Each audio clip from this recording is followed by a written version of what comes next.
Magandang araw po. Ito ang Landas ng Pag-asa. Ako si Glenn. Nagkaroon dati ng palabas sa TV ang title, Ang Pinaka. Tinatampok nila ang pinaka sa iba't ibang larangan. Halimbawa, ang pinakamagandang kabundukan sa Pilipinas. Ibig sabihin, sa dinami-dami ng mga bundok dito sa atin, ano ang pinaka maganda? O kaya naman ang pinakamasarap na longganisa. Ibig sabihin, sa dinami-dami ng klase ng longganisa dito sa atin, ano ang pinaka-masarap? Sa mabuting balita ng ating Panginoon para sa araw na ito, nagtanong kay Jesus ang isang eskriba, ano ang pinaka sa lahat ng mga utos? Bago ang lahat, sino ba ang isang eskriba? Ang eskriba ay eksperto, bihasa sa mga batas, expert of the law. So, malamang, abogado. Ngayon, 10 lamang ang utos ng Diyos Pinaigsipan ni Jesus sa 2. Pero alam ba natin na noong unang panahon, pinalawig ito ng mga tao hanggang umabot sa 613. Sa maniwala tayo't hindi. 613. Hamak mo yun, yun ngang 10, marami sa atin ang hirap ng sumunod. Yung pa kayang 613. So, sa dinami-dami ng 613 na mga utos, napatanong tuloy yung eskriba na mismo ano ang pinaka? Ano ang pinakamahalaga? Ano ang pinaka dapat sundin? Ang sabi ni Jesus, iisa lamang ang Panginoon.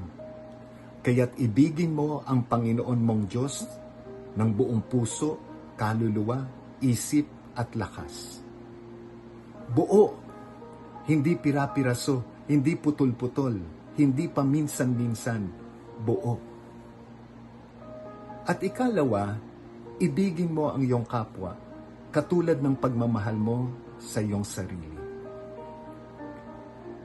Ang sabi sa pagbasa, nakita ni Jesus na lubos ang pagkaunawa ng eskriba dito sa 2 pinakamahalagang utos. Kaya sabi ni Jesus dun sa eskriba, bro, malapit ka sa pintuan ng langit. Kapatid, kung ikaw kaya yung nasabihan ni Jesus na malapit ka sa pintuan ng langit, ano kaya yung naramdaman mo? Siguro kakabahan ka, no? Kasi malapit ka na sa pintuan. Makikita mo na si Lord.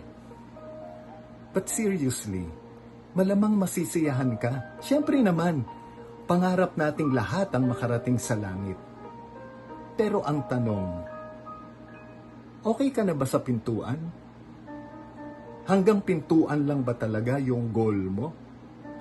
Sayang naman. Nakarating ka na rin lang nun, baka gusto mo lubos-lubosin na. Baka gusto mo makapasok ka na rin sa pintuan. Bakit? Kasi nasa loob ng kaharian ang pagdiriwang, wala sa pintuan. 2 ang paanyaya sa atin ni Jesus dito sa ating ebanghelyo. Una, upang tunay nating matutunang mahalin ang Panginoon at ang ating kapwa. Aralin natin, unawain nating mabuti ang mga tagubilin ng Diyos. Pero higit sa lahat ang ikalawa, sundin natin ng may buong katapatan ang mga tagubilin ng Diyos upang hindi lamang tayo makarating sa pintuan ng langit, kung hindi higit sa lahat, ay makapasok din tayo sa loob ng kaharian ng Diyos. Ito ang pinaka. Amen.